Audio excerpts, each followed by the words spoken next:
message. He said that the last message sounded just like the person in the previous messages, but that the person was shouting and the sound of the airplane's engines, which had been present in previous messages, was gone. So I'd probably be shouting I too. would too. Yeah. Yeah, absolutely. A lot of things. So that is what we know about Amelia. That's the last we heard of her. And there's a lot of theories out there, and they started almost immediately. Of course. Yeah. She was a very public figure. And she was doing a very public thing. Yeah. You recall I mentioned that article in True Magazine? Yeah. Yeah, okay. The not so true article. That's one of the first theories that came at us, that they were assassinated. Yeah. So that was in the December 1937 issue of True Magazine. It claimed that Amelia and Fred were spying for the U.S. government. We're in theory section, by the way. Right? Oh, yeah. We are in the theory Okay. section. Yeah. Sorry about that. I should have made that just clear. making sure. Yeah. This article notes that it was very risky to make the hop to Howland Island, and it would have made more sense to travel around the Pacific Rim, like, say, Japan, the Aleutians, Seattle. If you ignore completely what they were doing, yeah, you're right. Yeah, well, she wanted to do the whole equatorial thing, first of all. Yeah, I know. But still, they did. There's a good point. I mean, trying to find Howland Island in the middle of a vast ocean was kind of risky, and so obviously they were suspicious of True Magazine of why they took this very risky route. And the answer, they believed, was that they had something in their possession that they didn't want the Japanese to see. Yeah. Apparently, they'd been doing a lot of spying on their around-the-world trip, and they had a lot of top-secret info that needed to be delivered to the U.S. government. In the form of developed pictures, is that what they're saying? Undeveloped film. Oh, who knows? And, yeah. I guess, yeah. It has to be undeveloped. They don't have a processing but booth in that's the my place. argument against this theory, because it's like, well, but if it's undeveloped film, then they can say, yeah, we've been taking pictures of our world record journey. Yeah, I know. Why do you have 800 rolls of film? Because it's a long trip, okay? Yeah, why do you There's a have... lot of water to take I go to pictures the bathroom and take 12 selfies. I don't know what you want from me, okay? Yeah, I know. But yeah, why are the pictures all of military installations? I don't know. Yeah. It all looks like military installations from 1,000 feet, right? Yeah, that's true. Anyway, somebody, presumably the Japanese government, didn't want all that good data delivered to the U.S. government, so they used radio interference to make the direction finding gear in the airplane and the Itasca useless, and to mess with their audio also. Which. And the evidence for this is, the U.S. government did participate in Amelia Earhart's trip. With stationing those 3 ships and everything. That's about it for evidence. Let's just ignore the fact that she was friends with the current First Lady at that time. Who she is and her connections had nothing to do with her being able to arrange all of that. No. Oh, yeah. Well, but I mean, also, it's not my impression, correct me if I'm wrong, that these naval ships were usually stationed in New York and made a huge transatlantic journey all the way over to this little area to be stationed in these areas. They were kind of stationed in that general vicinity anyway. It was a short jog for them to just go plant themselves 100 miles from where they usually were. I don't know if they were stationed in the Philippines or Pearl Harbor. Right, but it's not as they weren't though... that far. Yeah, it's not like they sailed halfway around the world to get there. And again, it's kind of an exciting thing for the people who are on the ship, right? All of the Marines. Navy men. Sorry, seamen. Maybe I didn't actually say this, but actually 2 of them were Navy ships, but the Itasca was a Coast Guard cutter. Oh, that's right. Yeah. So, but anyways, for the men that were stationed on the ships, it's something interesting for them. It's helping an American citizen achieve a world record. It's a famous American. Everybody wants to help. Yeah, I mean, we do stuff like that all the time already still. Right, totally. So, yeah, I mean, it's not suspicious. So, of course, this argument, or this article, they did make a mention of Fred Noonan saying to his wife, supposedly, that they'd been sabotaged in Honolulu when they ground looped. When did that article come out again? December 1937. Okay. Is that article the first mention of Fred Noonan's concern over Amelia's, or over sabotage? Is that where it came from? Probably. That's the first that I know of. Yeah, I've never seen it. I'd never seen it dated prior to that. Now that I think about it, it's I wonder if we discovered where the source of it is. It wouldn't surprise me. Yeah. No. Yeah, no, this might be the first the source for all the spying allegations and everything too, It could be. Another source was there was a movie that came out in I think 1943 that was kind of loosely based on There's Amelia been several Earhart. of them. Mm-hmm. Yeah, well, this one was. In this one, she was spying for the U.S. government, and that sort of helped to put that whole they were spying thing into the popular. Well, so where are we saying they were spying? I mean, like where along the equator? That's was like very tactical at that point. Yeah, exactly. I mean, the area that they disappeared in, it's there in the Pacific. Mm-hmm. There were islands that were under Japanese control at that time. But that's really the only thing. I mean, it's not like they would have gone to, let's say, Germany is the first one that pops into mind. That's way out of the way. Yeah. But nobody major pops up as somebody that I would say you would need to be spying on. Mm-hmm. I would just say, like, as a counter to that, not that any of us in this room, like, actually believe this, but I just really want to hammer it home, right? That's a really popular, in the public eye, long way to go about spying on tiny little islands that aren't really tactically relevant. Yeah, I mean, they were, but... but if you're going to have somebody spy, why would you be like, Amelia Earhart is going for the world record of this thing. Everybody know this is best exactly hover her story ever. This is exactly the way that she's going, so if you want to shoot her down, you know her course. Why would you do that? Why wouldn't you just throw somebody in the air and have them go for it? Yeah, sure. Throw somebody in the air? Yeah. I said that. You're right. Yeah. So, I guess we can say that the assassination theory was a fail. Yeah. And then another one that's out there that's popular, and I didn't even incorporate every single theory. Oh, there's into this. This is so one many. of the few times where there's so many. It's just they're kind of grouped in generalities here. Yeah, a lot of them are very similar to one another too. And Joe's not Devin, so he didn't do the bullet point way. Yeah. Which is why it's really easy for me to understand. So continue on, Joe. Our next theory: they crashed on Saipan and were eventually killed by the Japanese. That was another island that was under Japanese control at that time. And somebody has dug up quotes from locals in Saipan who supposedly saw two white people, a man and a woman. One woman, who was a girl at the time, said she saw a silver twin-engine plane flying low over the island, hit some trees, and then crash land on the beach. And then she got a look at the two people from the wreck. They were white. And the woman she described as tall and thin with short hair, just like Amelia Earhart. Yeah. Did either of you, actually, this is a little off topic, but I found it interesting. It's just when you were talking about having short hair. I'd never realized why she had her hair cut in the style that she did. Did you guys find that in the reading? No. You can't have long hair when you're flying an airplane because you can't get it all underneath. Of course, it would be tangled and would break off anyway over hours and hours and hours of flight time. So it was a giant pain in the butt, which is why she adopted the short hairstyle. It's also kind of a hazard if you're like checking engines that are going. Oh yeah, this is like, don't have long, loose clothes on when working don't around wear machinery. A tie.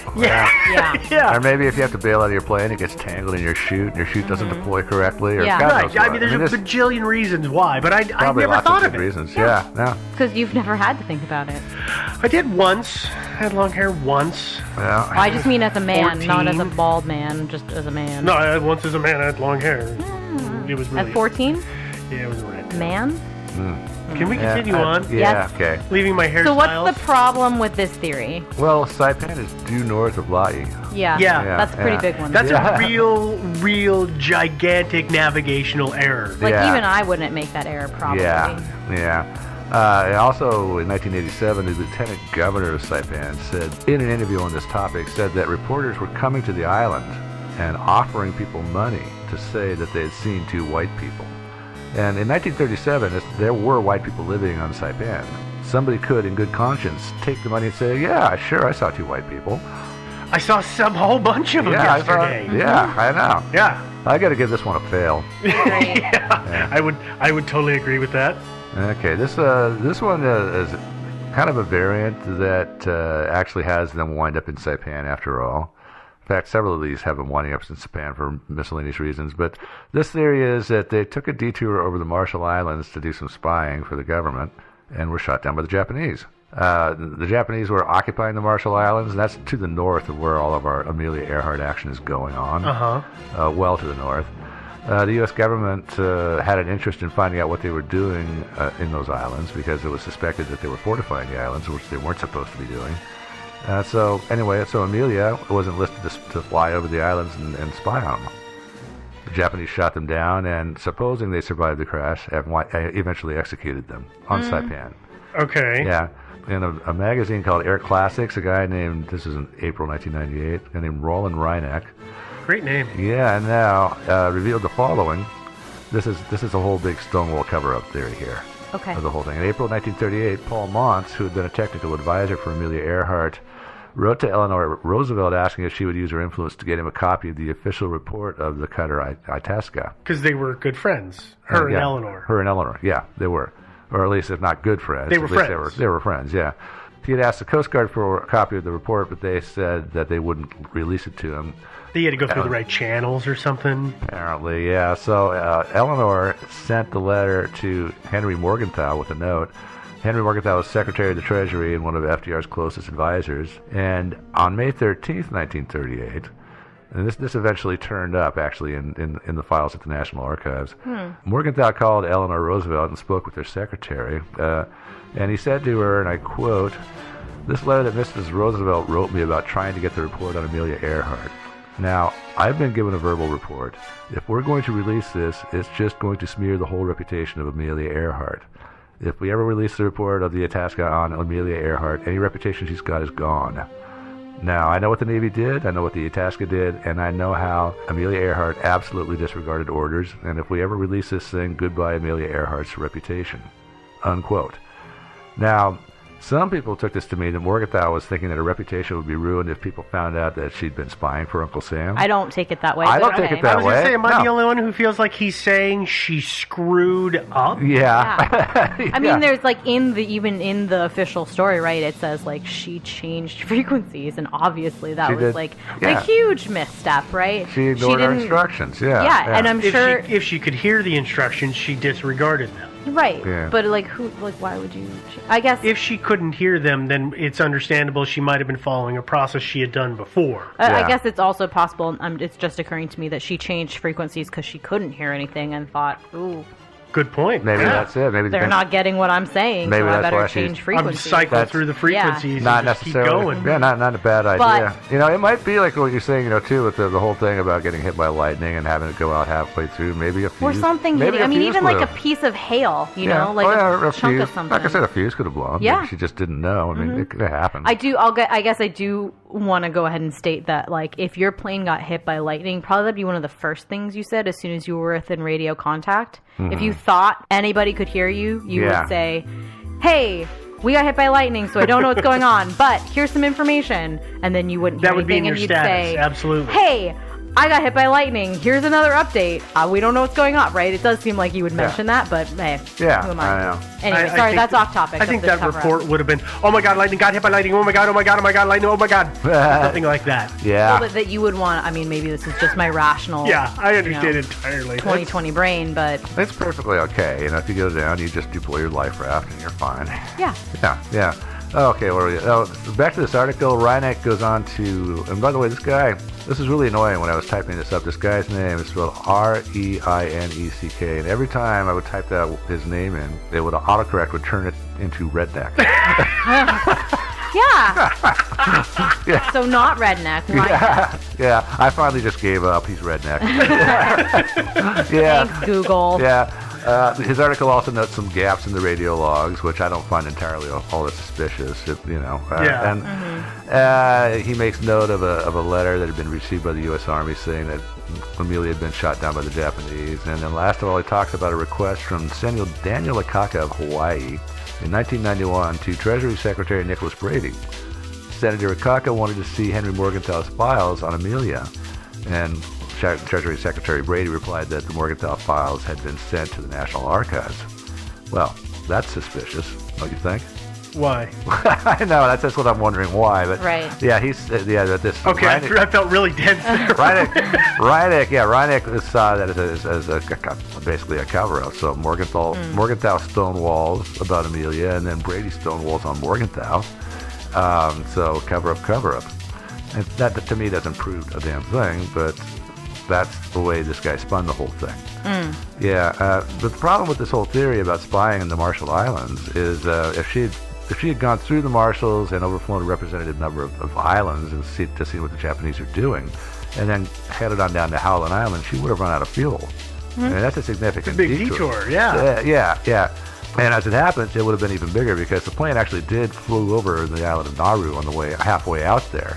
So it would have had to go halfway out to Howland. Confirmation of that? I think so, yeah. Okay. Or at least radio, but I think it was still light when she went over that island. But after passing that island, she would have had to basically turn left and head up to the Marshalls, do her spying, and then come back down.